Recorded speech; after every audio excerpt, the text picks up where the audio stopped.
sentiment de déception, même si je sais qu'en face il y a une très belle équipe. Nous en tout cas on a tenu 30-35 bonnes minutes. Après on s'est désunis, on a manqué un petit peu de lucidité sur la fin du match. Puis on s'est précipité un petit peu en pensant que c'était par le tir qu'on allait revenir.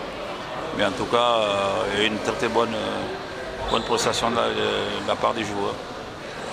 Oui, qui ont maintenu un écart de 10 points de moyenne, 11 points. Maxi, il a vraiment fallu attendre les 2 dernières minutes pour que le Jet prenne un écart plus conséquent. Hein. C'est plutôt positif. Ouais, c'est positif. On n'est pas...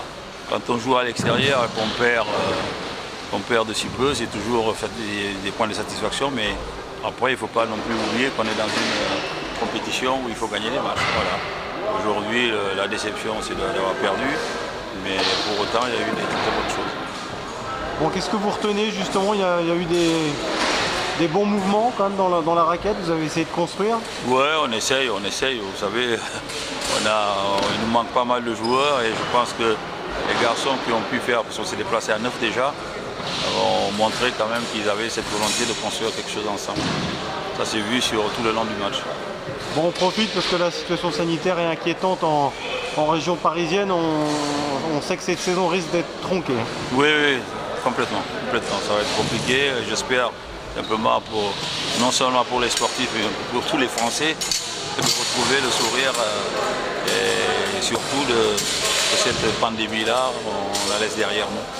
C'est un problème pour tout le monde. Est-ce que ça vous pose des problèmes en matière d'organisation? Oui, forcément. Si je vous dis le contraire, ce serait non, forcément. Mais on essaye de s'adapter. Il faut s'adapter au quotidien. Il faut toujours trouver des solutions parce que déjà les effectifs changent très vite. Voilà. Et puis nous, on a comme obligation, comme tous les Français, je pense, de respecter les mesures barrières. Et puis voilà, je pense que la responsabilité individuelle est très importante dans ces moments difficiles. Bon, le couvre-feu est fixé à 21h. Vos entraînements se passent en journée au Pôle France? Oui, au Pôle France. Et nous, on est dans une bulle. On a la chance d'être à l'INSEP où on est dans de très bonnes conditions pour travailler. Voilà. Et puis, on s'entraîne la journée. Bon, justement, mardi prochain, vous vous déplacez où? Mardi prochain, que je sache, on ne jouera pas mardi. Je pense qu'on va jouer dimanche, je crois.